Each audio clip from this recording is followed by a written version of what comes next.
So welcome. Thank you everyone for joining us for session 3 of our Connecting Generations webinar series. Today we're going to be discussing stories from the field.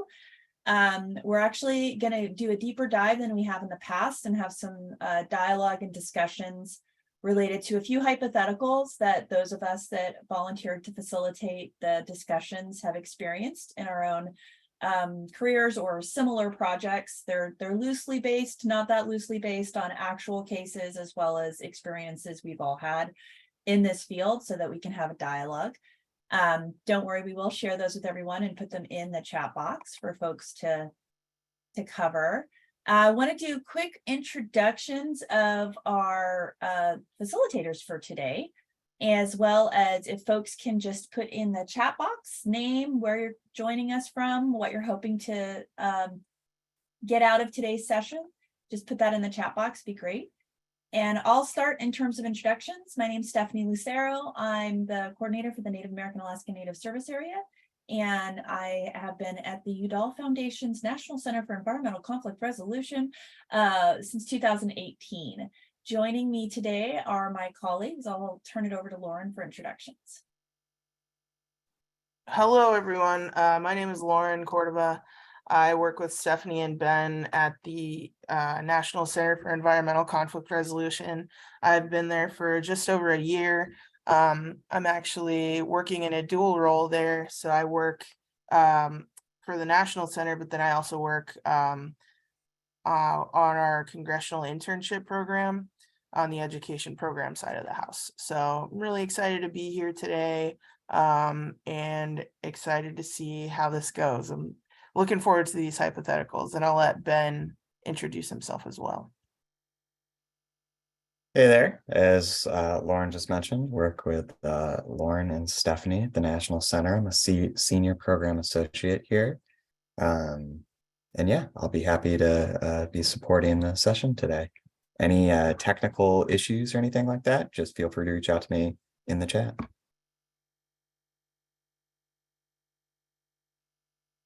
And Sarah, we'll turn it over to you.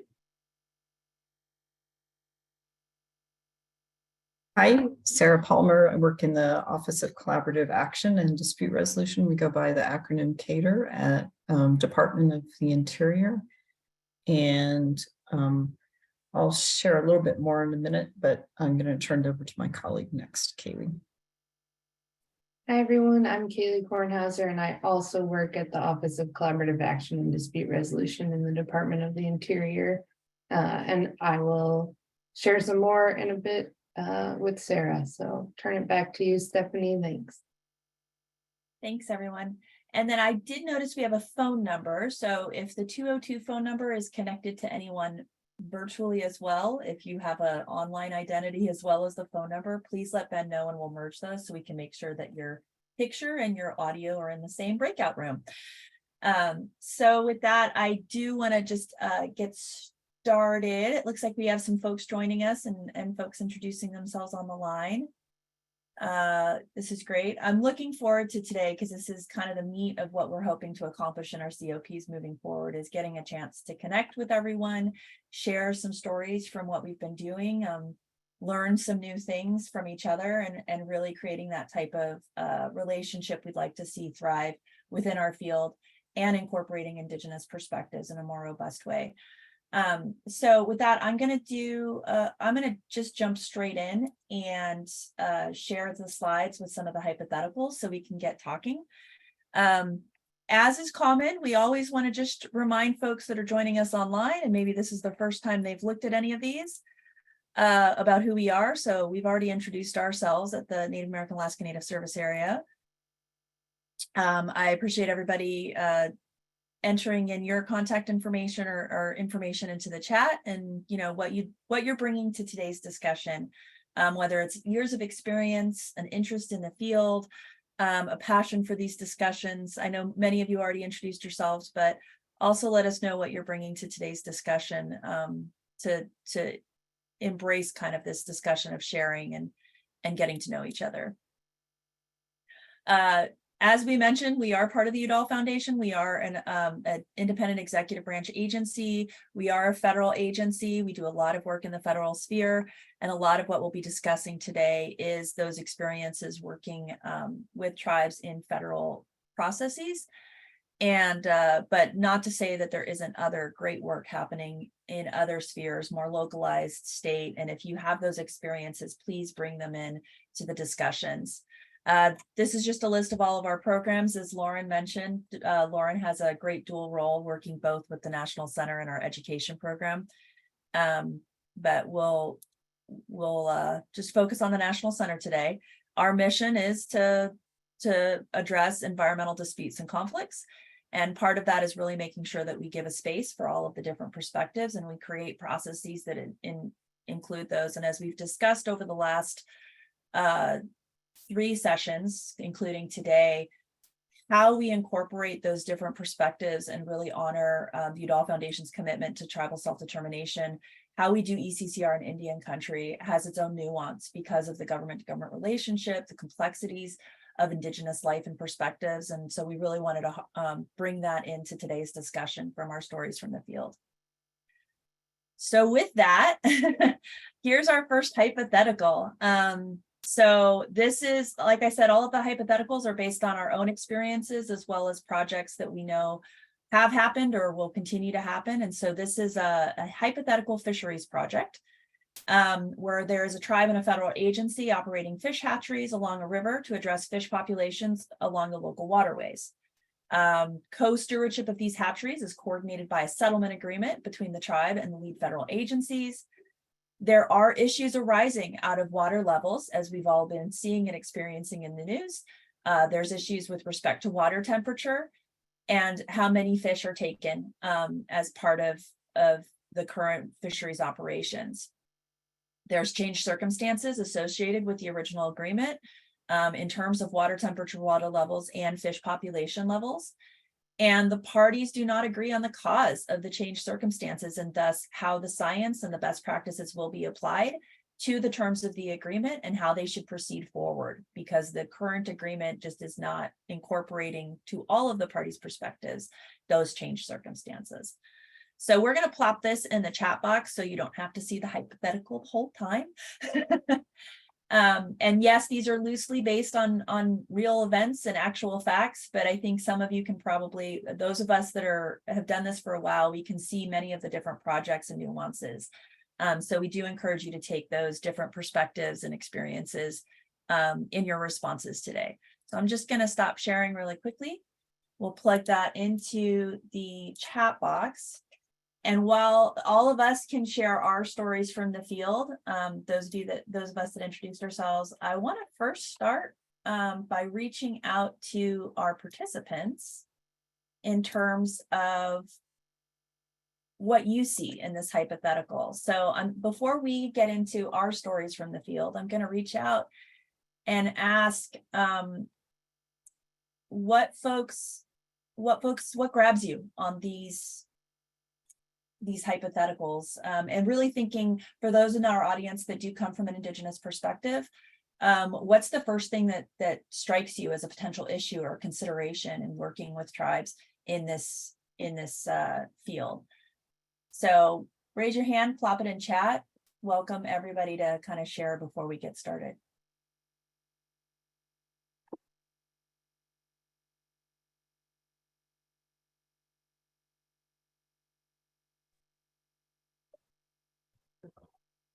Go ahead, Sarah. Hi, Sarah Van Orman here from Minneapolis. I know you're surprised to hear that I have a thought about this. I'm an attorney, as I noted in the chat, an attorney in private practice up here working for tribes. And the thing that jumped out at me was not the dispute, but the fact that there's a disagreement about the science and causation. And that usually means that a lot of dispute in relationships is often embedded in that kind of disagreement. So a space for evaluating and understanding if I'm coming in as a neutral or trying to help facilitate conversation would be understanding where folks are coming from on that, because that bespeaks to me staff level concerns. Thanks, Sarah. Anyone else? Just some initial, what grabs your attention? It doesn't have to be fisheries. It could be a similar situation where you experienced that difference in science opinion.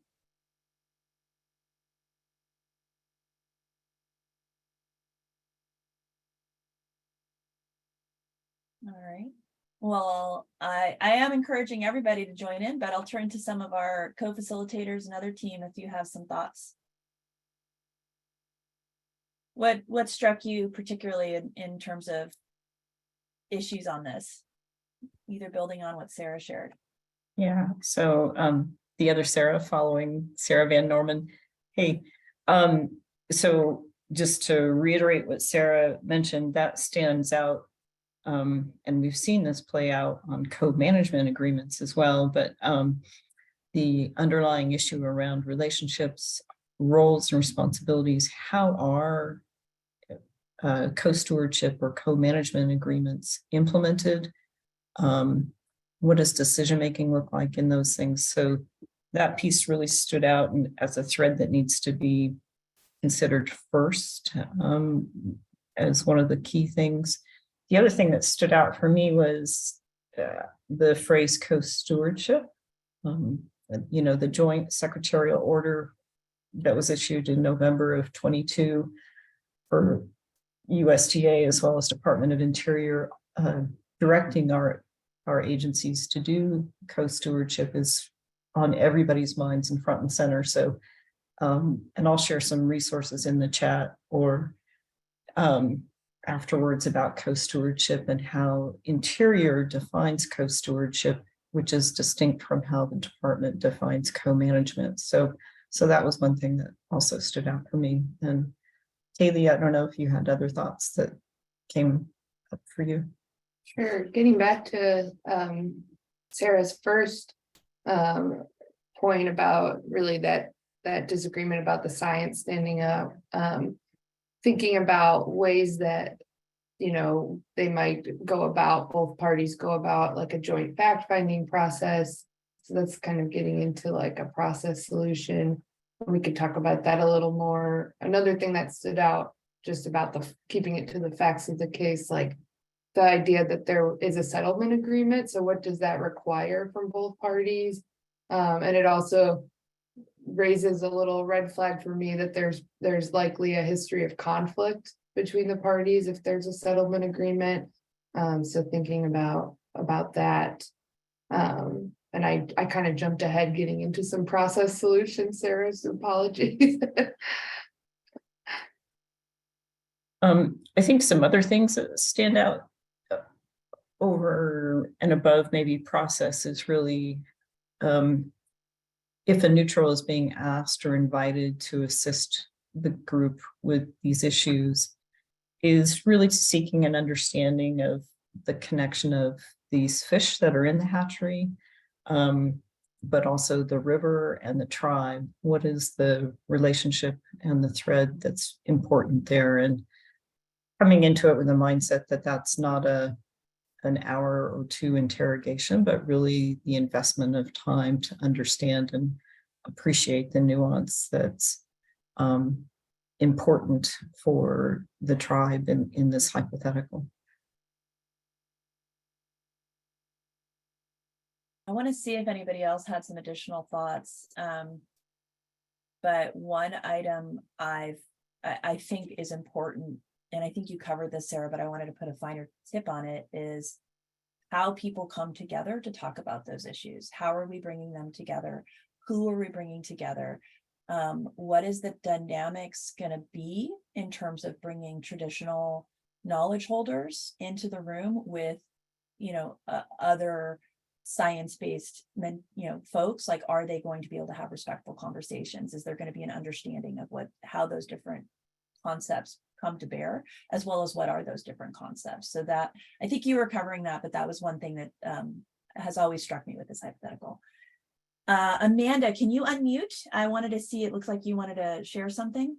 Yeah, thanks. I know that Gail and Judy raised their hands too. I was trying to chime in before, so I'll just say this quick, and you've already said it, so I'm not going to repeat too much. But I'm Amanda Ford, everyone. And I was just saying that too. That's the first thing that struck me, was not so much the details of this, but I was just questioning how this was being convened, the location, what training had taken place from agency staff, if they understood communication protocols and speaking respectfully, and if their scientists were understanding the TIK. So that was exactly what I wanted to say. I'm not going to say anymore because you've already said it, but thanks for fixing my unmute button, and I'm going to go off camera and listen to everybody else. Gail, you had your hand up. Go ahead. Yeah, I think everything that's been said so far is really important, so I won't repeat it. But one of the things I guess wasn't there, that's why I didn't raise my hand before, because I was trying to think what struck me from what is there. But what isn't there that I think Sarah Palmer kind of started to allude to might be the cultural significance and spiritual significance of the fish, the river, and the I said recently in a call with both tribal and non-tribal people that I thought non-tribal people such as myself need to be careful to not think that we understand what cultural resources means. And here it's kind of the flip. And so last year there was a speaker who in this community practice who talked about Western thinking and Western science as being particular issues and disaggregated. And there's a lot of strengths to Western science. But I think one of the challenges that, in my experience, is forgetting to think holistically and remembering that there may be larger connections to learn about from a cultural significance point of view. Thanks, Gail. Judy? I would like to start by asking that if people are able to share your video. I'm a visual person, and while it's nice to see names, I really like to see faces. And really, it's okay if you have Easter pajamas on. It's no judgment. So go ahead and share your video. But one of the things I wanted to say is what is similar that I see rising in these environmental issues is the relationship between agency and community. That the agencies are overextended, right? Especially with COVID, it seems that there's less staff, more responsibilities, and it's about that relationship, and it takes time. So what are the ways that relationship can be enhanced in a realistic way, understanding the parameters, so that you can get to those understandings of cultural significance? And the tribes are also overextended, right? They don't have time to tutor everybody who's coming on to their project. So maybe working with that tribe, with that particular agency to say, what are some of the better practices that will help the conversation go more smoothly? It won't be perfect, but maybe there's some low-hanging fruit that will allow it to be better.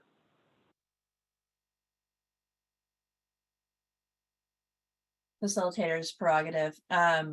As you were talking, I was thinking through similar projects that I dealt with, and folks were talking about what's, there's a history there, there's some potential tensions, and you're talking about relationship.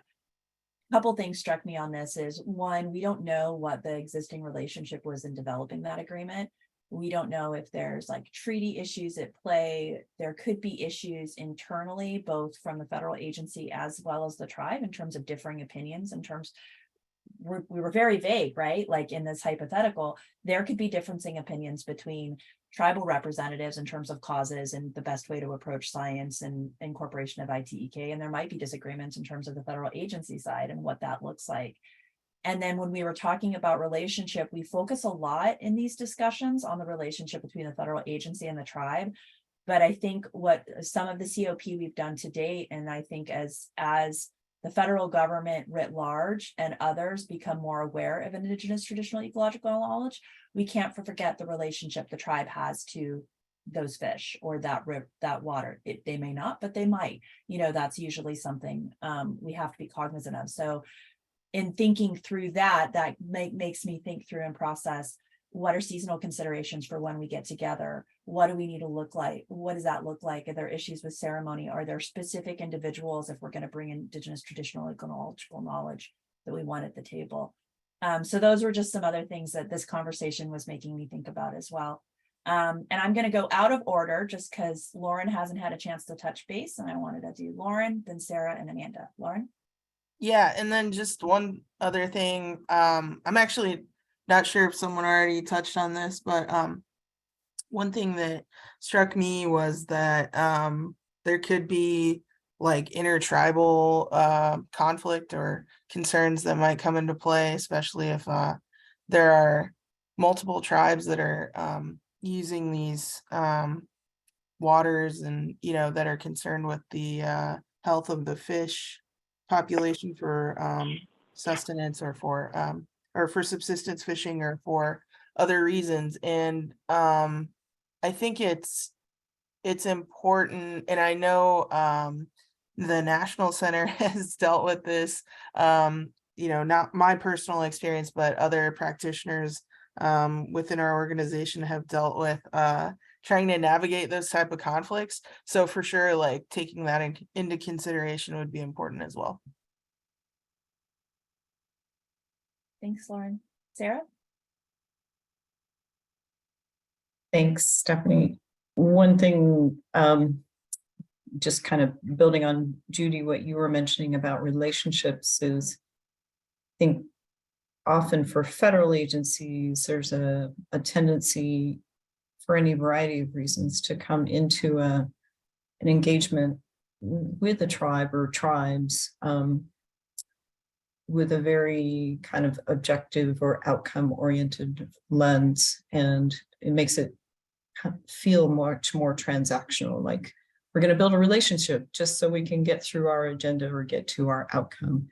And so I think there's a role that neutrals can play in coaching, advising federal entities, but not exclusively, about what does it mean for your agency or bureau or office to have a relationship that's ongoing with this tribe or tribes? What does that look like? How does your relationship benefit that tribe or tribes? Not just it gets you through your NEPA process or helps you do whatever. So I think there's a important role neutrals can play there too. Amanda? Hi again, and I really appreciated Judy's request for video. I do have a bandwidth issue right now, Judy, so you can't see my Easter pajamas today because it's cutting into my internet. But I wanted to share here just a story from the field. So recently, Kearns and West facilitated a Sacramento River Science Partnership Forum for a bunch of scientists, federal agencies, state agencies, from fisheries, hatcheries, and they were coming together for their annual workshop, and they sent an email to the Winnemem Wintu tribe inviting them. And it was an email. Chief Sisk is very busy. She's all over the place, literally all over the world.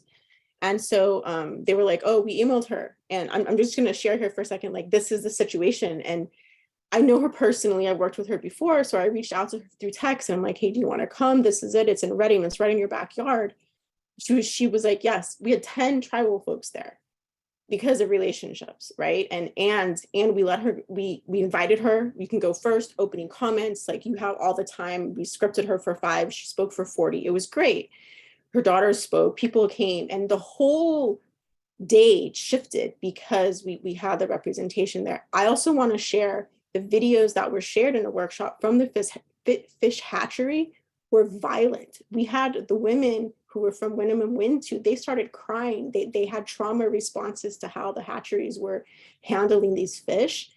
And it was a moment for the folks at the hatcheries. They're just used to this. They're like neutral, they're desensitized to this, but they're hitting the fish, they're injecting them, they're throwing them, they're fertilizing them. And I'm just sharing that itself, exactly what you're all saying here is just like, there's different ways of thinking and just being sensitive to any audience here we are talking about our indigenous neighbors, but in general, who are we speaking to? And how are we as practitioners in our own spaces thinking about how that's being delivered to others? And that was a huge moment in that workshop for the scientists to really see what they were doing, that these were family to the Winnemem, and how they were just creating active violence there. And the whole day shifted around that conversation. And the next steps of that were just immense progress on the science side. They're inviting the Winnemem to the hatchery now. They're going to be learning a little bit how to, still be able to do things effectively, but how can they do this more relationally when they're handling the fish? So just wanted to share that little story. So thanks for letting me share.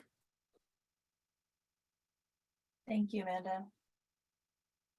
Gail? Wow, Amanda, that was so powerful. Thank you. I wanted to go back to what Sarah Palmer said about asking federal agency folks what being in relationship means to them. By the way, I'm going to walk away from this call and ask myself that same question. Because so I'm chair of a committee that involves tribes, and I've been involved for a long time, but I'm going to be 73 in a couple of weeks. And that role is limited in time, and federal agency staff turn over, right? And they have changed political leadership that sometimes reverses policy. Sarah, from within the federal government, what insights or advice do you have about when the answer to that question is effective? What kinds of answers about relationship aren't transactional, like you talked about? Oh, we'll be in a relationship till I get what I want, and then I'm going to go away. I mean, the 7 generations is a real thing, right? And our culture, the governmental culture, European culture, is woefully behind in thinking like that. So what is possible given the constraints in federal agencies? So I'd invite others too, and I think it's a great question, Gail. And so speaking from what I've seen work in Interior are primarily in Alaska with Fish and Wildlife Service, where there is an ongoing commitment and engagement of Alaska Native villages in Fish and Wildlife Service actions, not across the board, but in certain refuges, and more so starting to be driven from the refuge or from the Fish and Wildlife Service leadership level in Alaska. And so what's happening is the service is engaging tribal elders, tribal leaders in inviting them on what tribe or village would you like this relationship to look like? How can we, Fish and Wildlife Service, better follow up with you, and then actually implementing some of those actions? So a lot of times a leader might say, well, we need this, this, and this, and the Fed person says, oh, that's great, let me find out and I'll come back to you. And they never do, right? Or they come back 6 or 8 months later. So there's a commitment to being more engaged and more active and responsive. So that's some stuff I've seen work. The transient nature of federal employees, I think, is another big challenge that we all recognize. And I think there's kind of a mindset shift that needs to happen within agencies around, and this is kind of an intersection between co-stewardship, co-management, where tribes can take on and should take on where they want to that role in land management and resource management. And that actually benefits the federal agencies in many ways. And so I think if there are more spaces and opportunities for co-stewardship, co-management, I think that would be a really pivotal shift in how the feds maintain their relationship with tribes. A little more general, but that's what's on my mind. And I see lots of hands. I love it. Stephanie, hoping you're tracking the queue. I am. This is great. So I'm going to go with Kaylee next in line. Go ahead.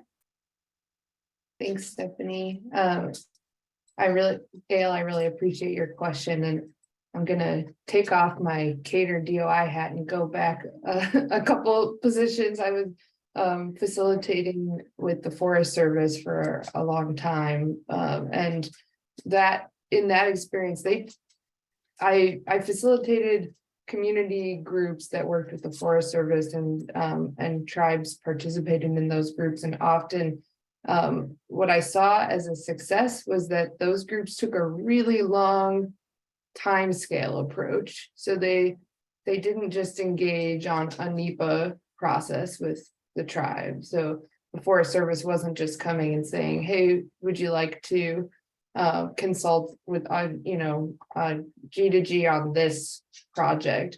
Instead, it was, we're just going to meet every other week, regardless of if we're in a planning process, regardless of if we're doing a management implementation, we're just going to meet and talk. And through that consistent meeting, they built relationships, but they also, I saw a shifting perspective, and I think this gets to what Sarah was saying, of the tribes, and even in this case, other external partners that were non-tribal, being those that held the institutional knowledge, where when the agency couldn't make the shift to being less transient. So they had so much, people coming in and out all the time. And so the Forest Service started to really look at the tribes as those that knew what was going on the landscape. And as experts, really not just about indigenous traditional ecological knowledge, but what was like currently happening on their forest, because they had only been in their job for a year or two. And these folks had been meeting with that Forest Service, unit for years. And so that was a unique shift that I saw happening in those pockets where these forest collaboratives had done the invested time of meeting way before they needed to. Judy? Full confession is that I am a task-oriented person, and I have been working on that relationship aspect for the past 20 years. And also, it helps to be able to translate the relationship to task-oriented people. And there's a couple of ways that I do that. And if anybody's heard this spiel before, I apologize. When I'm working with a convener, usually an agency, who usually wants conflict resolution because there's a problem, I say that problems often arise when somebody has been done to. And I'll say, has anybody here been done to? People raise their hand. They know immediately what that means. And if we need to unpack it, we will. But it's that something has happened to affect somebody's life and they have not been part of that decision, right? And we've all been done to, and some of us have done unto others. And they understand that dynamic, like they understand that level of relationship, of how it feels to be on one side or the other. And then for people who are transactional, help them see it to say, what does the other party get out of this? So if you're trying to accomplish something, instead of just asking them to help you achieve your goals, what is it that they need? What's in it for them? What is meaningful for them? And just it's a transactional question, but ask them to go into the other person's perspective. And when you start, sometimes working in small ways is the way to go. And I love Kaylee's comment about meet anyway, right? Just some time that's not transactional. I think that's really great. And the last part is, I think Sarah was saying, oh, we'll get back to you, right?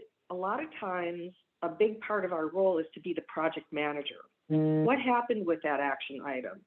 And encouraging the response for building responsiveness that helps establish trust. So it's like all of those pieces at once. Thanks, Judy, for helping us connect with the folks that are task oriented. That's just how they come to it and helping develop a relationship. Lauren? Yeah, I just had some thoughts. I mean, coming from like a kind of tribal perspective, and then also working as a new Fed, I feel like I've had a chance to sort of absorb a lot of information that kind of applies to this conversation. So, I mean, one thing that is promising to me about where we are at as a whole right now within the federal government is it is good that there is a shift towards taking into consideration ITK and DEIA initiatives, as well as trauma-informed practices. But that's all good, but that's not enough. Like, when any federal government agency is going into any sort of processes with tribal communities, there are some things that need to be taken into consideration, like protocol. And we've kind of talked about that, like here and in other community practice sessions, where like you want to be as respectful as possible going into these tribal communities, but also each individual tribal community isn't going to be the same. There's not like a cookie cutter sort of way to go about any of this work. And I think folks are looking for that. I think within the federal government, there is kind of like well, this is how we do things. And if we repeat this process over and over and over again in each individual like reservation or wherever, like it should work. And that's not always going to be the case. There needs to be, you need to adapt to whatever surroundings you're in, or whoever you're engaging with. And along with that, respect goes a long way.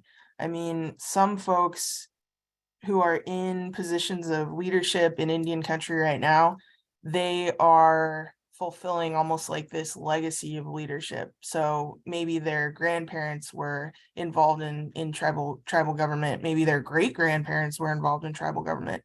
And while that's good, that's also, tough for us, because who knows what their grandparents and great grandparents had to fight through or go through in order to make any kind of progress or change. So this generational trauma gets passed down through the governing systems. And it's like, oh, we can't trust the federal government in X, Y, and Z processes. So we always have to be, ready for advocating for ourselves or fighting for ourselves. When in reality, we're in a new day and age. Like, tribal communities are actually at a better point now to sort of negotiate and get the allocated funds that they need for all kinds of different programs. I mean, Stephanie and I have been working with the Forest Service on a dialogue series that actually we planned in right around the same time as this as this webinar series, so it's been kind of hectic.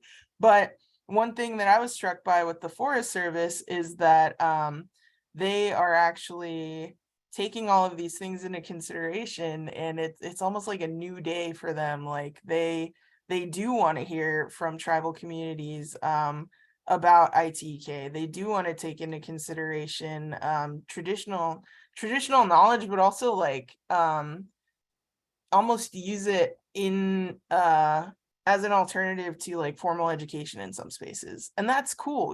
That's like something that I think is really important for the entire federal government to keep in mind. Like, just because somebody in tribal leadership, I'm talking about, just because they don't have a master's, it doesn't mean that they don't have the experience that is necessary to understand high level proceedings or anything like that. So just kind of like understanding that. And then also accessibility and communication for all of the tribal leaders and tribal folks who are involved in any kind of ECCR processes. So a lot of times elders will be, you know, wanting to engage and just not really sure where they fit. So really extending that almost hospitality to elders who want to be involved in any kind of because they are our knowledge keepers. They're like, you know, the folks who know our languages, our ceremony, just all of these different incredibly valuable resources and tools. So that's, oh, and then one last thing is like, what's the point? So getting to the core of like, you know, what is the point of any ECCR process? Like for folks in tribal communities, that is very important. Like, why are we here? And that could look like, you know, setting the intention for the space. That could look like laying out the goals like right up front. That could be, you know, showing how it connects back to traditional values as well. So just all some points to keep in mind there. Thank you, Lauren. I think that's the perfect capstone for this hypothetical. I did want to share one thing I didn't hear that I think we should look at in terms of relationships in federal government, because I think that was the first question that kind of got us here, is personal and agency and authenticity, right? Like being authentic I try to coach that for folks, like be authentic to yourself, like, and set clear expectations. What are your limitations as an agency? What are you looking at? And this is a government to government relationship. I'm sure many of you have heard me say, nobody's going anywhere. Tribes aren't going to leave. Federal agencies still here. We are in a relationship, and co-management and co-stewardship is a way we can do that, but we have to be authentic in the way that we proceed with it. We have to be honest and open. And Sarah, like, I love like that. You got to be project managers. Like sometimes you got to help folks stay accountable to what they want to commit to and have committed to. So, but Lauren, I always appreciate when you just hit all the points. And yes, we are doing another webinar series at the same time as this. So with that, I'm going to pull up our next hypothetical, and we're going to do this one a little bit differently just to give folks more chance to talk and speak with each other. I can share, I swear I can share screens. So I'm going to plug this in the chat box as well. But if folks are not seeing the chat box, let me know. Let me pull that one up. And we're going to do a mining project hypothetical. And the facts are in the chat box. We're going to go into breakout groups for about 20 or so minutes and have the same type of conversation and really think through what strikes us about this, what's important to this, particularly from an Indigenous perspective, and working with tribal governments and looking at ECCR processes. So Kaylee, Sarah, and myself all volunteered to lead the breakout groups. I think that's a good number given our participants. We'll have about 4 to 5 folks in each group. So I really encourage anybody in the groups just to please speak up. And then we will come back after we have the discussion and just share some of the most moving pieces of what our smaller group discussion on these topics were. So with that, we're going to start plotting folks into the breakout sessions. I'm going to stop sharing since this is in your chat box. If you don't have it, let us know. Each of our facilitators have these slides too. So Ben's got us going into rooms. Ben will be in the main room. So if you have any issues, please reach back to Ben. I'm going to pause our video and we'll start it back when we come back to the main room. Hey everyone, we lost a few folks at the breakouts, but hopefully you all had some good lively discussions. Sarah Van Norman and I pretty much just had a dialogue. So I guess we could go first in some of our take homes, and I'll encourage Sarah to share some, but we had a lot of process-based discussions in terms of decision space and like buy-in from attorneys and others in like the mediation process and the difference between a mediation process and a government to government consultation process, like pros and cons. And the other thing that struck me, I was just basically listening to Sarah. So the other thing that struck me about what you said, Sarah, was kind of the role of the mediator, the role of the convener, and then also bringing in like the businesses and giving them a role to problem solve. So those were some of the things that I really loved, but there's some other stuff you shared. I don't know if you want to share with the larger group.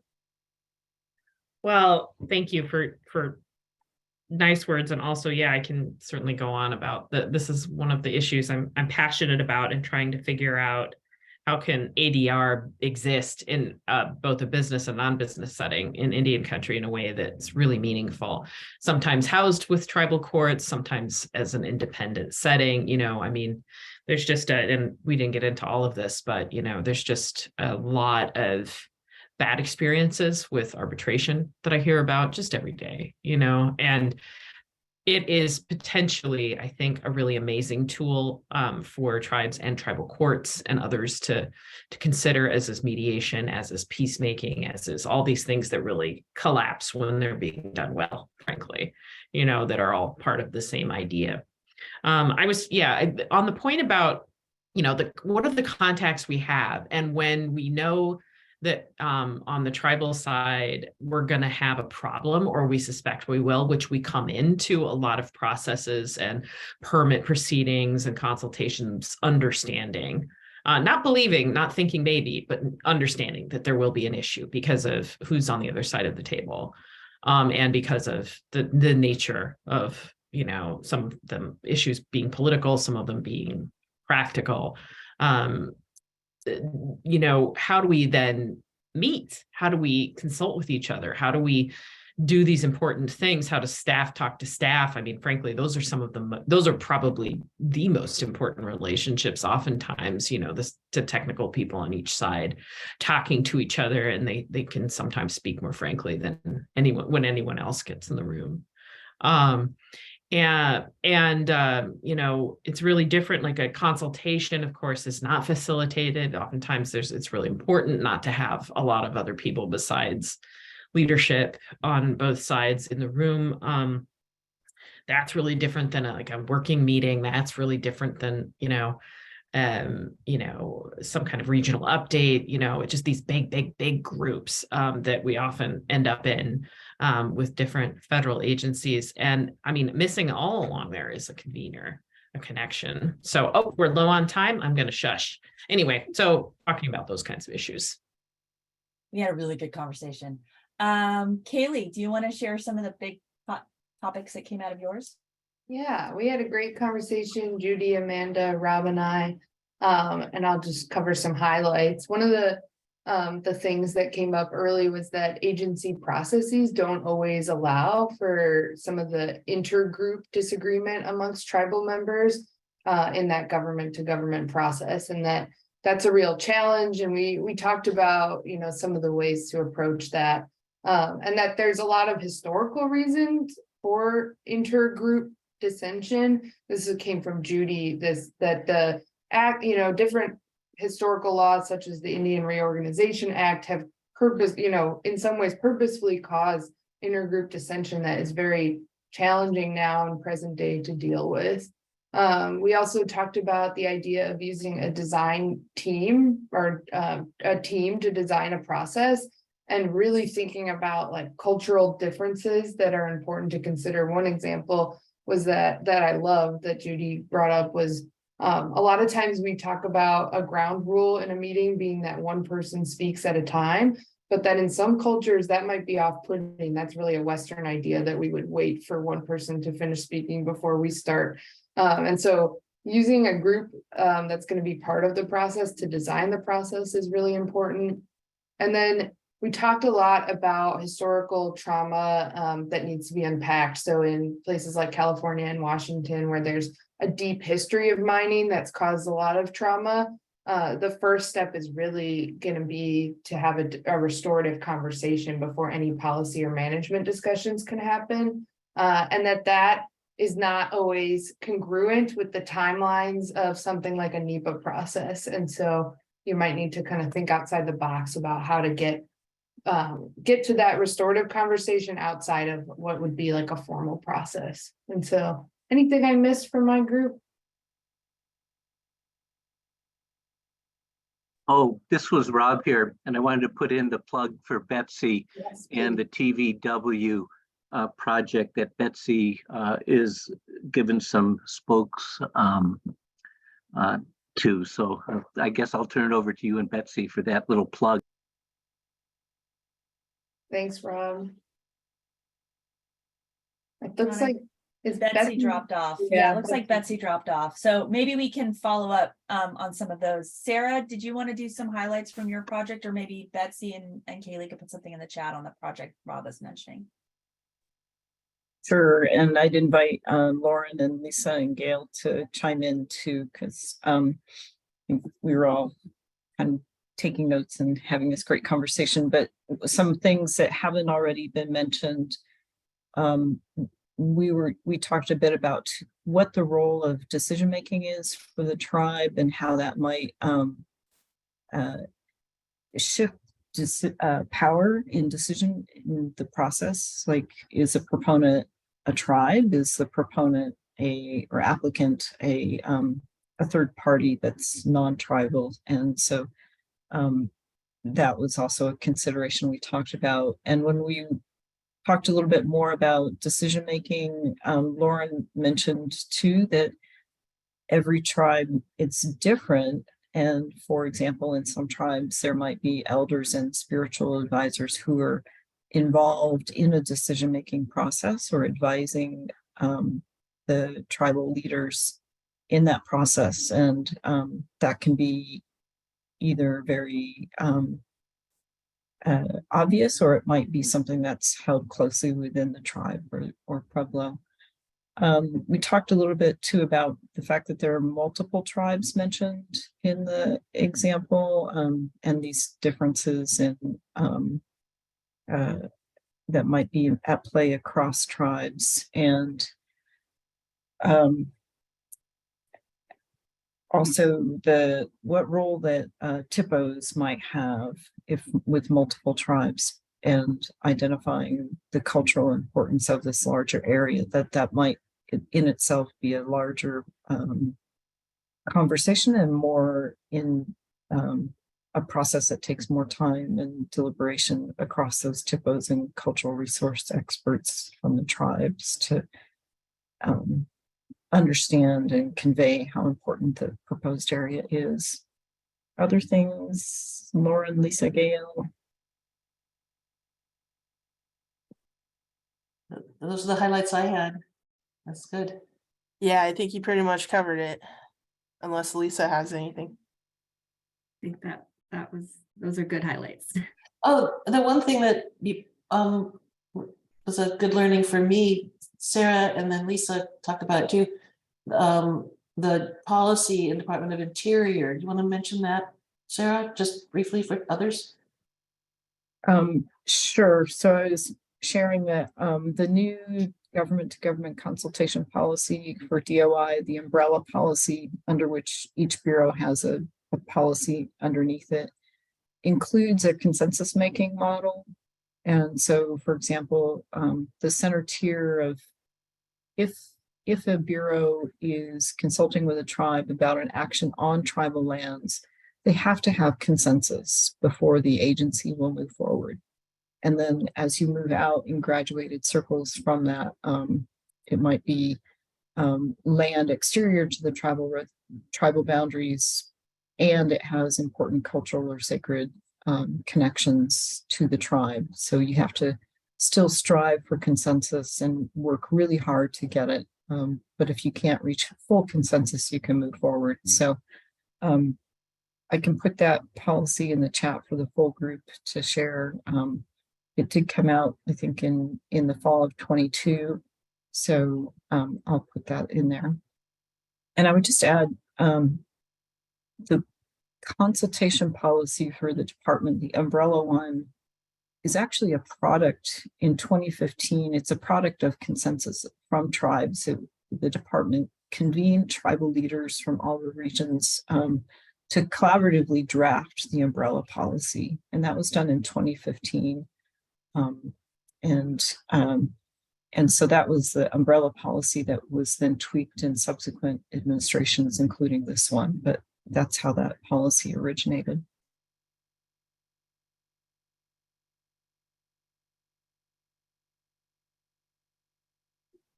Excellent. Thank you, everyone. This has been a lively discussion, but we did want to talk a little bit about mentorship. You know, part of the reason we structured today's session is to almost do a little bit of peer-to-peer mentorship, as well as mentorship for others that might be getting into the field, and for those joining us via the webinar to get some thoughts of how these processes work.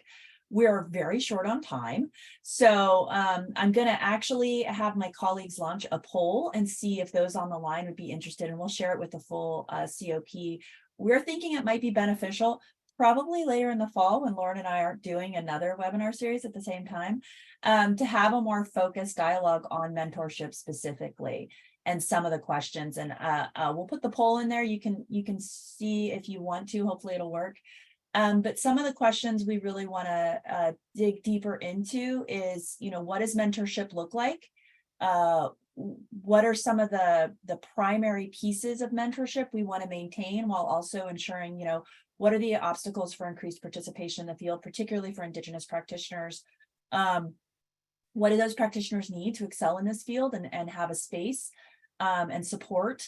What are the factors we really want to ensure for opportunities for folks, like what we can do individually as a collective community of practice, and then within our own organizations or companies to support more folks in the field focusing on these issues and topics with us.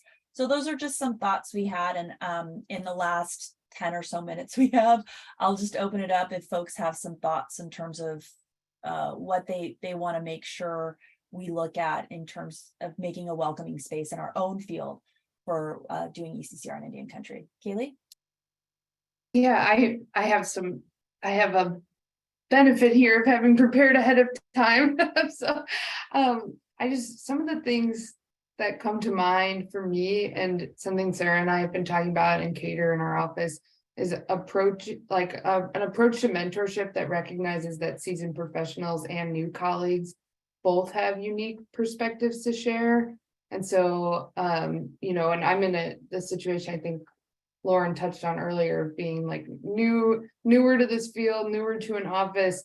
So bringing a fresh perspective, but also benefiting greatly from mentorship from folks like Sarah Palmer. And so, you know, I've been thinking about different models like peer-to-peer, but also upward mentoring and group mentoring, and really thinking it's not just what wisdom experienced practitioners can share with new people in the field, but what experienced practitioners can learn from people who come from different backgrounds or generations or perspectives, as an approach to not just bringing new people in, but actually like changing the whole field fundamentally and how we approach the work.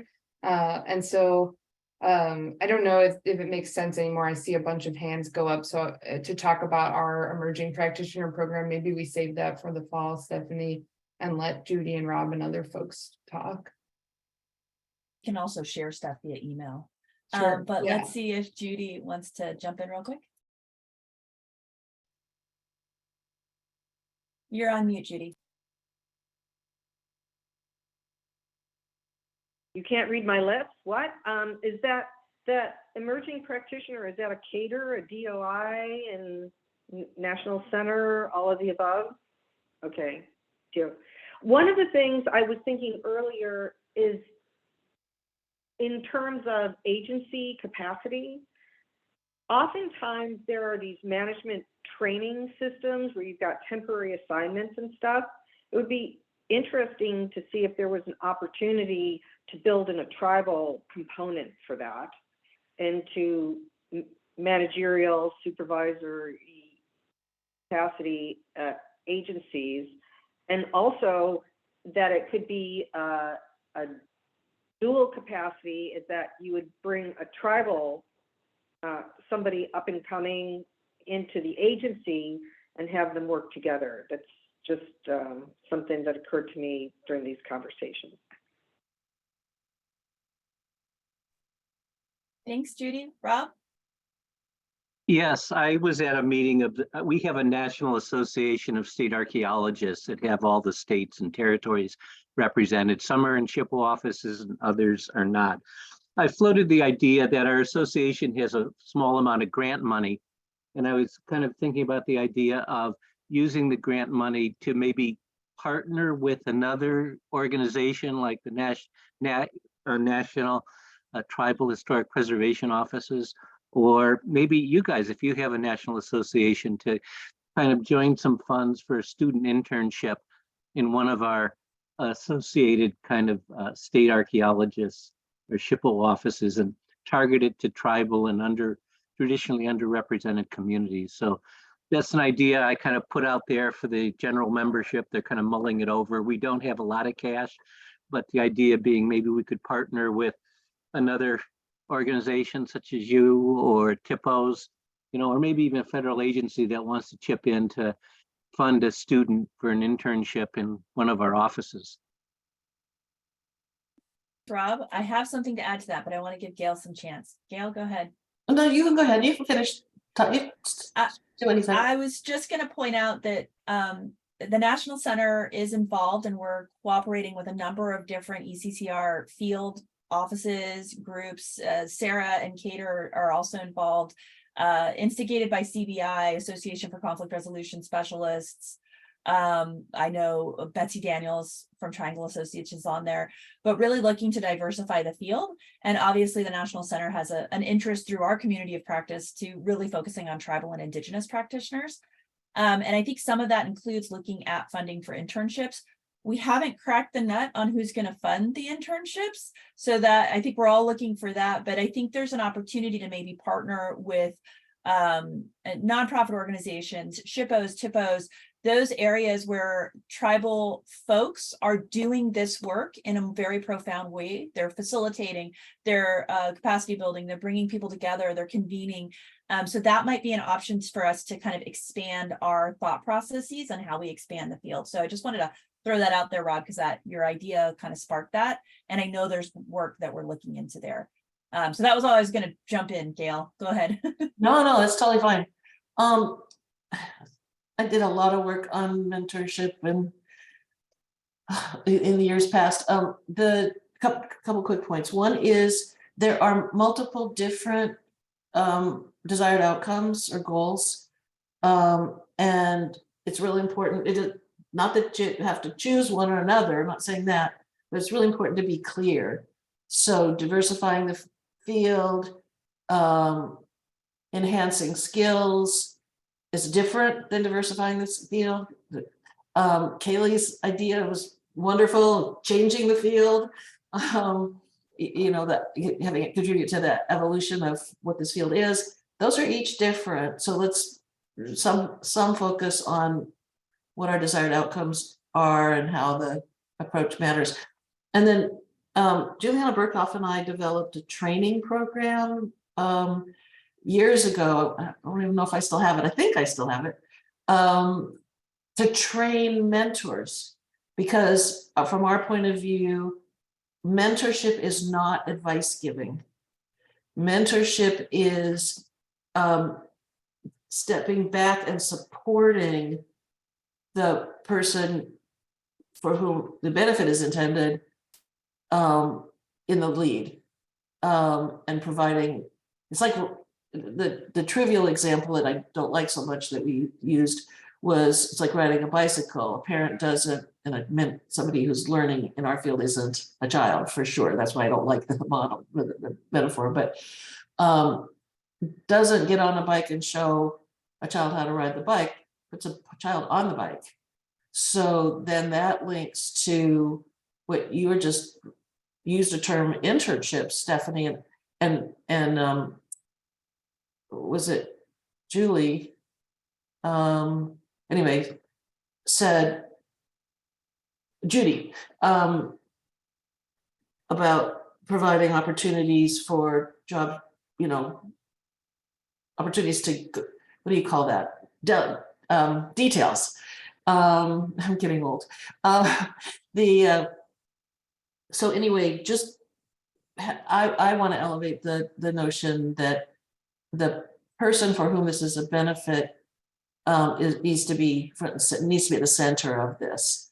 However, whatever the objectives are, and providing them opportunities to do, not just to have conversations, can be really important and really expensive. So it's a challenge. Yeah, I think Gail, what's hearkening for me is really focusing in on the individual being mentored as like that's the outcome that we want. We want the people we're bringing into the field looking diversely, looking at, broadening who we are. We want to be cognizant of what their needs are. And I think there's an opportunity for us to have a conversation. It looks like everybody resoundingly said, yes, let's have a dialogue on mentorship. I think there's a conversation about cultural perspectives on what a mentor needs to be and what that means to the individual parties, because there is the perspective of you put the kid on the bike and have them ride, but I think there's also some cultural perspectives as well. Just every person's different and what they need from a mentorship relationship is different. And for me, it's really about giving folks advice where they need it and want it, showing them the ropes. This is how I do it, but also leaving that space for them to grow into that role and create something of what they contribute to kind of grow and evolve into that role with that support and foundation. Like we might be doing things differently, but we're still here to support how you do it and make, that's how we diversify the field, how we change the field is really creating those nuances. So just a finer touch on what you were saying that I wanted to share from our experience in terms of mentoring as well. And I'll just go to my team real quick to see if they had anything to add to that. We're really close to the end, and Kaylee, your hand up, so I want to go to you really quickly.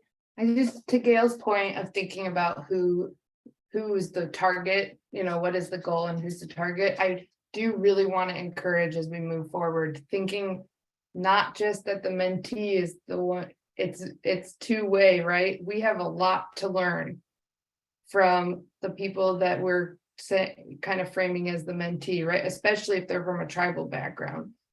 A lot of us are non-Indigenous, myself included. If I'm mentoring a person who's Indigenous, they have as much to share with me, if not more, than I have to share with them about this field. So I think it's the outcomes can be framed from both perspectives, and just that's how we kind of change. That's what I meant by change the field, is that we change not just who's in the field, but also the people who are already here change too. Yeah, that's right. And Lucy Moore is a great role model, as you all know, because she used to write into her contracts that she got to have a partner that she was mentoring, and that person worked, was part of the team and a respected part of the team, I think. We also already got a commitment from Lucy to do a mentorship webinar if everybody liked it. Sarah, I'll let you do really quickly, and then we need to close out to get folks on time. Go ahead. And thanks. Just a little plug for when we talk about this more detail. The new Cater contract has a emerging practitioner section in it, and we, Cater Department of Interior, did this because we feel like the government has an opportunity to make change happen in what we expect from people that contract with us. And so we have a task in that new contract to create an emerging practitioner program. We have labor rates and labor categories set out for people who would be an emerging practitioner. And we have labor rates and labor categories for people who will nurture, if you will, and guide emerging practitioners. So we're incentivizing it to happen. And we, at least in Interior, have a number of very large ongoing projects that we believe can financially support this kind of a model. And so we're asking the field to come forward and do that. And it means, and we have an expectation, and we'll have accountability to practitioners to actively mentor. So we don't want people to be stuck taking notes for 6 years.